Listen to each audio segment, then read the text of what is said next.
یہ بات کرنا بہت ہی مشکل ہے کہ وہ زیورات چوری کر کے لے گئی ہے۔ صرف ایک صورت ہے کہ وہ پکڑی جائے اور زیورات اس کے قبضے سے برآمد ہوں۔ پھر جناب شیخ صاحب، آپ کہتے ہیں کہ وہ 2000 روپیہ نقد ساتھ لے گئی ہے۔ کیا آپ بتا سکتے ہیں کہ وہ جو رقم لے گئی ہے وہ 2000 روپے تھے؟ کیا آپ نے یہ رقم گن کر رکھی ہوئی تھی؟ یہ میرا اندازہ ہے، اس نے کہا۔ رقم زیادہ بھی ہو سکتی ہے، میں اسے فالتو پیسے دیتا رہتا تھا۔ میں نے اس کا اٹیچی کیس کھول کر دیکھا ہے، اس میں زیورات بھی نہیں اور پیسے بھی نہیں۔ کیا وہ اپنے ساتھ فالتو کپڑے لے گئی ہے؟ میں نے اس کے کپڑے نہیں دیکھے، اس نے جواب دیا۔ یہ میں چل کے دیکھ لوں گا، میں نے کہا۔ میں یہ سوچ رہا ہوں کہ آپ نے کہا ہے کہ آپ کی پہلی بیوی کے بھائیوں نے آپ کی دوسری بیوی کو اغوا کیا ہے اور وہ اپنی مرضی سے ان کے ساتھ گئی ہے۔ اپنی سوکن کے بھائیوں کے ساتھ اپنی مرضی سے جانا میری سمجھ میں آیا نہیں۔ وہ شاید مجھ سے آزادی حاصل کرنا چاہتی ہوگی، اس نے کہا۔ ان کے ساتھ اس نے خود بات طے کی ہوگی کہ اسے اس گھر سے نکالیں اور اس کی پسند کے آدمی تک پہنچا دیں۔ اس سے دو باتیں ظاہر ہوتی ہیں، میں نے کہا۔ ایک یہ کہ وہ آپ سے بہت تنگ تھی، دوسری بات یہ کہ آپ کی پہلی بیوی کے بھائیوں نے اس کو قتل کی یا کوئی اور دھمکی دے کر کہا ہوگا کہ وہ اس گھر سے بھاگ جائے۔ اس لڑکی نے انہیں کہا ہوگا کہ وہ تو خود ہی بھاگنے کو تیار ہے، لیکن اکیلی جائے کہاں؟ آپ کے سالوں نے کہا ہوگا کہ وہ جہاں کہے گی اس کو پہنچا دیں گے۔ نہیں شیخ صاحب، ایسا نہیں ہو سکتا۔ اس پر بھی غور کریں کہ اس لڑکی کے ساتھ آپ کی شادی ہوئے 1 سال ہونے کو آیا ہے۔ انہوں نے یعنی آپ کے سالوں نے اگر اس کو غائب کرنا ہوتا تو شروع میں ہی کر دیتے۔ کیا آپ نے پہلی بیوی کو اس کے میکے بٹھا دیا ہے؟ کیا آپ اس کو خرچہ نہیں دیتے؟ خرچہ تو پہلے سے زیادہ دیتا ہوں صاحب، اس نے جواب دیا، اور میں نے اس کو الگ مکان دیا ہوا ہے۔ بچوں کی ساری ضرورتیں میں خود ہی پوری کرتا ہوں۔ ایک نوکرانی بھی اس کے پاس رہتی ہے۔ ہفتے میں وہ 2 دن اور 2 راتیں اس کے ساتھ میں رہتا ہوں، باقی دن نئی بیوی کے ساتھ گزارتا ہوں۔ نئی بیوی کو ایک الگ مکان میں رکھا ہوا ہے۔ آپ 2 دن اور 2 راتیں پہلی بیوی کے ساتھ گزارتے ہیں؟ میں نے پوچھا۔ تو کیا ان دنوں میں نئی بیوی اکیلی رہتی ہے؟ نہیں، اس کے پاس نوکر ہوتا ہے، اس نے جواب دیا، جو رات کو بھی گھر میں موجود رہتا ہے۔ گزشتہ رات آپ پہلی بیوی کے پاس تھے یا دوسری بیوی کے پاس؟ پہلی بیوی کے پاس، اس نے جواب دیا۔ میں اپنے کام پر جانے کے لیے تیار ہو رہا تھا کہ نئی بیوی کا نوکر آیا۔ اس نے بتایا کہ بیوی گھر میں نہیں ہے۔ وہ اتنے سویرے کہاں جا سکتی تھی؟ نوکر سائیکل پر اس کے گھر چلا گیا۔ میں نئی بیوی کے گھر گیا، پہلے اس کا اٹیچی کیس کھولا۔ زیورات اور رقم غائب پا کر میرے دماغ میں یہی بات آئی کہ وہ بھاگ گئی ہے یا اغوا کر لی گئی ہے، اور زیورات اور پیسے اغوا کرنے والے لے گئے ہیں۔ میں سیدھا آپ کے پاس آ گیا۔ یہ تھوڑی گفتگو ہے جو میں نے پیش کی تاکہ آپ بیک گراؤنڈ کو سمجھ لیں۔ اس کے ساتھ اس سے زیادہ گفتگو ہوئی تھی، جس سے میں نے اپنے دماغ میں ایک سے زیادہ شبہے بٹھا لیے تھے اور ان کو سامنے رکھ کر تفتیش کرنی تھی۔ ایک شک یہ بھی تھا کہ یہ شک مجھ کو ٹھیک بات نہیں بتا رہا۔ اس کی ایک وجہ تو یہ ہو سکتی تھی کہ وہ شرمندہ تھا۔ 23-24 سال کی لڑکی اپنے سے دگنے عمر کے آدمی کے ساتھ خوش رہ ہی نہیں سکتی تھی۔ اس آدمی کی پہلی بیوی بھی تھی اور 4 بچے تھے، جن میں ایک بڑا لڑکا تھا۔ اس کی عمر 18 سال تھی، وہ 2nd ایئر میں پڑھتا تھا۔ اس پر بھی مجھ کو شبہ تھا۔ اس کی ماں روتی ہوگی کہ اس کا خاوند دوسری بیوی لے آیا ہے۔ اس لڑکے نے جوش جوانی میں اپنی ماں کی سوکن کو غائب کرا دیا ہوگا۔ میں نے ضابطے کے مطلوبہ کاغذات تیار کیے اور ٹھیکیدار کے ساتھ اس کے گھر چلا گیا۔ بڑا اچھا نیا بنا ہوا مکان تھا جو ایک محلے کے کونے پر تھا۔ ایک اس کے ساتھ سڑک تھی اور دوسری طرف کشادہ گلی تھی۔ یہ مکان بائیں طرف ایک مکان سے ملحق تھا اور اس کے بعد بھی ایک مکان تھا۔ ٹھیکیدار کا یہ مکان شہری طرز کا بنا ہوا تھا۔ میں نے سب سے پہلے نوکر کو دیکھا۔ اس کی عمر 35 سال سے ذرا کم یا زیادہ تھی۔ وہ گندمی رنگ کا تندرست آدمی تھا اور اس نے صاف ستھرے کپڑے پہنے ہوئے تھے۔ دیکھنے میں وہ عام نوکروں جیسا نہیں لگتا تھا اور اس کا چہرہ بتاتا تھا کہ وہ گھروں میں کام کرنے والے نوکروں جیسا سیدھا سادہ اور بدھو قسم کا آدمی نہیں۔ وہ کمرہ دیکھنا ضروری تھا جس میں لاپتہ لڑکی سوتی تھی۔ میں اس کا اصلی نام چھپانے کے لیے فرضی نام شبانہ لکھوں گا۔ ٹھیکیدار مجھ کو اس کمرے میں لے گیا۔ یہ ان کا بیڈ روم تھا۔ اس میں ڈریسنگ ٹیبل بھی رکھا ہوا تھا۔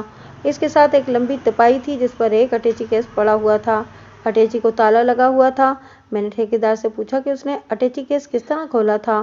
اس نے اپنی جیب سے چابیاں نکال دیں۔ یہ 3 چابیاں تھیں۔ میرے کہنے پر ٹھیکیدار نے ایک چابی لگا کر اٹیچی کیس کھول دیا۔ میں نے اٹیچی کیس کی پوری تلاشی لی۔ اس میں کپڑے تھے۔ اٹیچی کی پاکٹیں بنی ہوئی تھیں، ان میں بھی ہاتھ پھیرا۔ میں یہ دیکھ رہا تھا کہ اس میں کوئی خط یا رکا ہوگا